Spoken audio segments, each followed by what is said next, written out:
ماہ سفر کے جانے پر جنت کی خوشخبری دینا کیسا ہے؟ ماہ سفر کے جانے پر جنت کی کوئی خوشخبری نہیں ہے، اور نہ ہی ایسی کوئی روایات میں آیا۔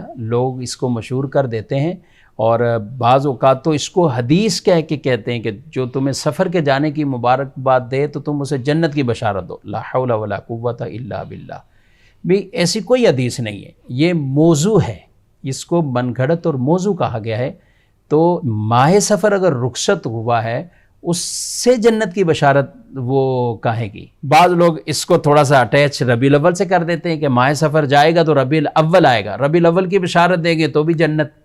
دیکھیں اس طرح کسی مہینے کی مبارکباد پر جنت کی بشارت ہو، ایسا نہیں ہے، وہ چاہے رمضان آ رہا ہو، چاہے ربیع الاول آئے، چاہے کوئی اور مہینہ آئے، لیکن اس طرح کی باتیں خواہ مخواہ مشہور نہیں کرنی چاہیے۔ عوام میں بھی اگر مشہور ہے تو ہم ایسا نہیں کہ اس کو آگے آگے پھیلاتے جائیں۔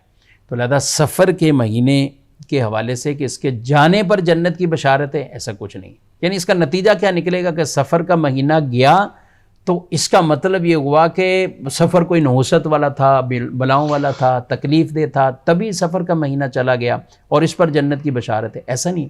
لا سفرہ، حدیث پاک میں ارشاد فرمایا سفر کوئی چیز نہیں ہے۔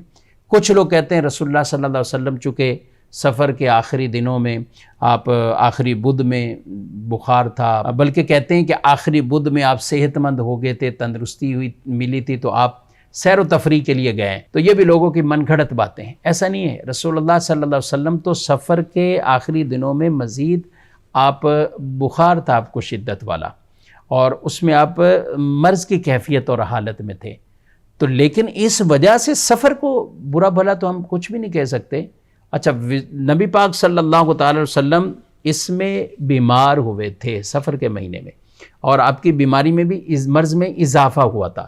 ربیع الاول کا وہ مہینہ ہے کہ جس میں آپ نے وصال فرمایا، تو کیا خیال ہے بیماری والے مہینے کو ہم برا کہیں گے تو جس میں وصال فرمایا تو کیا اس کو بھی ایسا کہیں گے؟ تو یہ اصول ہی نہیں ہے کوئی کسی طرح کا۔ آج تک کسی سے نہیں سنا ہوگا کہ ربیع الاول کو کوئی ایسا ویسا کچھ بولے۔ تو جو اصل بنیاد ہے دین اسلام کی ان پر رہنا چاہیے، اور اتھینٹک ذرائع جو ہیں جب تک ہم کنفرم نہ کر لیں کسی بھی حدیث کو اپنی طرف سے ہم آگے یوں بیان نہیں کر سکتے۔ لہذا سفر کے جانے پر کوئی کسی طرح کی جنت کی بشارت نہیں۔